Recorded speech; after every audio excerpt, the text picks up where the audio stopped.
yaitu hanya untuk beribadah.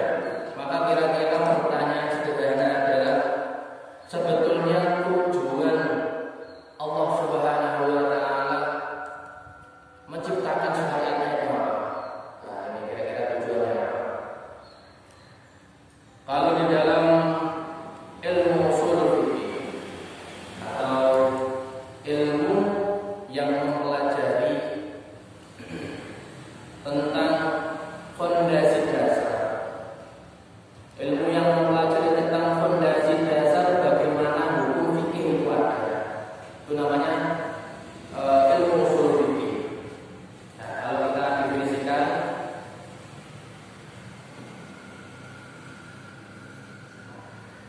definisikan, sederhana itu ilmu ushul fikih wa amal ushul fikih ya adillatun allati yubna 'alaiha al-fikih wa ma yatawassalu biha ila adillati 'ala sabil al-ijmal. Ini di dalam kitab Al-Islamiyah halaman 6, yang artinya ushul fikih adalah dalil-dalil ushul fikih dan metode-metode untuk sampai pada dalil tersebut, tapi secara global. Jadi maksudnya adalah bahwa ushul fikih merupakan seperangkat dalil-dalil atau kaidah-kaidah penusul hukum fikih serta metode-metode yang mesti ditempuh agar kita bisa memanfaatkan sumber hukum Islam untuk bisa memformalisasikan, untuk bisa mendapatkan hukum secara jelas, khususnya terkait hukum persoalan kekinian. Jadi kalau kita itu langsung bertanya apa Bapak Ibu semua, kira-kira bedanya ushul fikih sama fikih apa?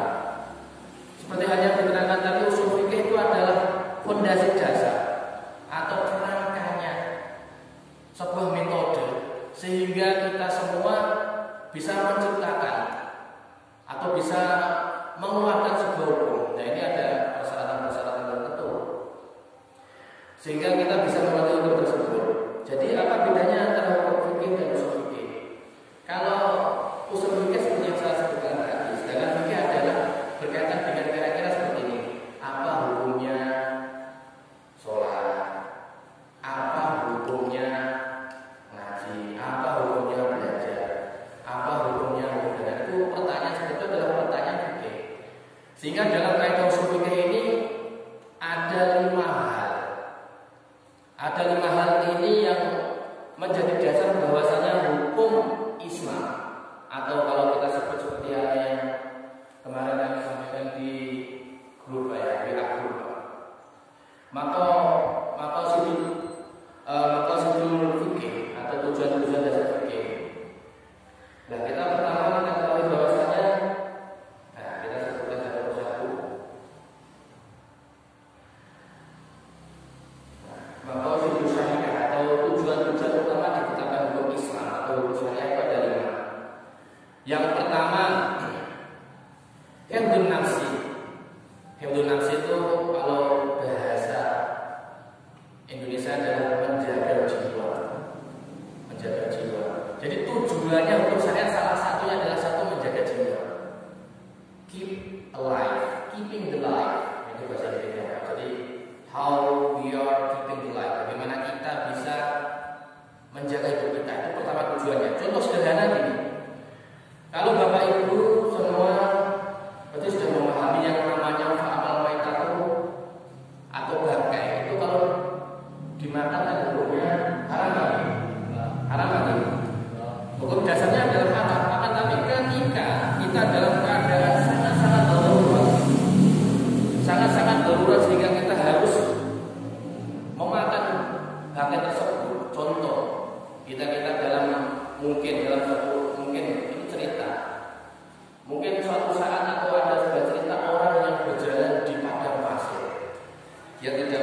Itu yang pertama.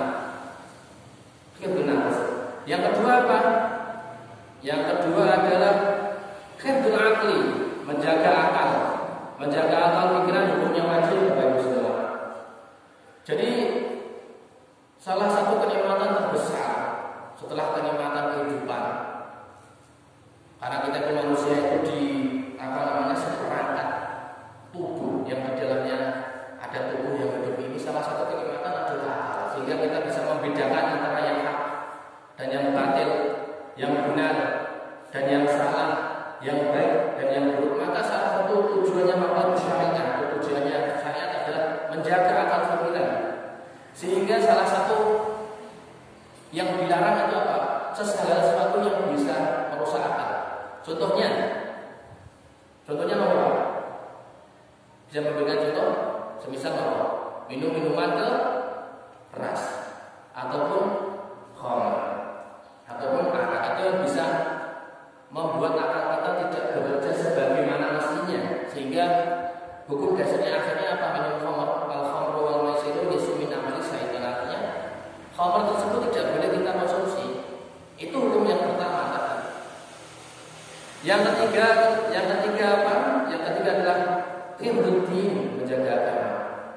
Kalau agama adalah sebagai fondasi dasar penuntun hidup manusia, sehingga kita wajib menjaganya. Salah satunya ya seperti halnya kita mengetahuinya bagaimana kita menjaga diri kita agar terhindar dari syirik, kufur, munafik atau nifaq dan lain-lain. Yang keempat adalah hifdzun nasli, menjaga apa Pak? Menjaga keturunan. Nah, maka itu syariah yang keempat adalah menjaga keturunan, sehingga keturunan itu salah satu hal yang sangat sangat esensial atau sangat penting sekali, very important, sangat penting sekali ketika kita hidup di dunia. Sehingga salah satu hal yang dilarang itu mungkin dalam zaman sekarang pergaulan bebas mengakibatkan beratnya LKMD. Aku bilang ini dari apa lagi? Amal kain yang bisa cuma orang pas amat betul ya. Nah itu tidak boleh. Nah, salah satu itu nasi atau menjaga keturunan itu salah satu. Makanya kalau ada orang yang tiba-tiba melontek saat menikah ada digugur atau diabolisi, itu hukumnya haram. Yang kelima salah satu yang kelima itu hifdzul mal, menjaga harta benda. Ini Pak, walaupun harta benda punya wajib dijaga. Nah, karena merupakan wasilah. Ingat Pak, Bapak Ibu semua, jadi harta benda itu laisa goya, walakin wasilah. Jadi harta benda itu tidak tujuan utama, tapi wasilah untuk kita bisa beribadah. Contoh sederhana, Bapak Ibu ingin beribadah, memang ada syarat rukunnya kan? Ada syarat rukunnya. Salah satu syarat rukunnya menutup aurat. Menutup aurat itu kalau kita tidak mempunyai harta benda untuk membelinya, itu bagaimana kita bisa menutupnya? Sehingga salah satu hal yang dijaga menjadi tujuan dasar adanya syariat Islam itu maka satu syariat atau tujuan dalam syariat itu menjaga harta. Hadirin rahimahullah. Lah, ada 5 hal yang perlu kita catat bersama. Yang pertama, maqaul syariat atau tujuan ketetapan berusaha. Yang pertama adalah satu apa tadi Pak? Menjaga nafsi, menjaga jiwa raga. Yang kedua menjaga akal. Yang ketiga menjaga agama. Yang keempat menjaga nasl atau keturunan. Yang kelima menjaga harta benda. Dan semoga saja kita bisa menggunakan kelima tersebut dengan sepenuh hati dan baik-baik. Amin Allahumma amin. Hadirin hadirat rahimakumullah, melanjutkan yang bab kemarin berkaitan dengan kemarin sampai bab berapa Pak? Kemarin di bab dunia sampai sampai nomor 5. Sampai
tomu apa?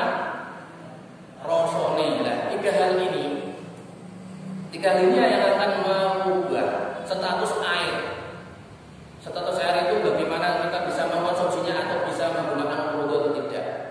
Nah, ini keterangan selanjutnya. Kalau di sini diterangkan bahwasanya idza kana al-ma'u qullatayn, ketika ada air itu 2 kulah.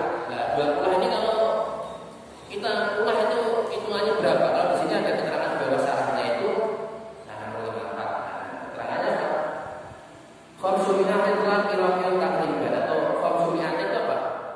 Konsumina itu 500 fitran kira-kira. Kalau menurut salah satu kitab itu 500 liter. Tidak liter di sini. Kira-kira. Nah, kalau umumnya 2 kulah itu adalah 270 liter. 270 liter. Itu kira-kira kalau volumenya diukur dengan berapa, Pak?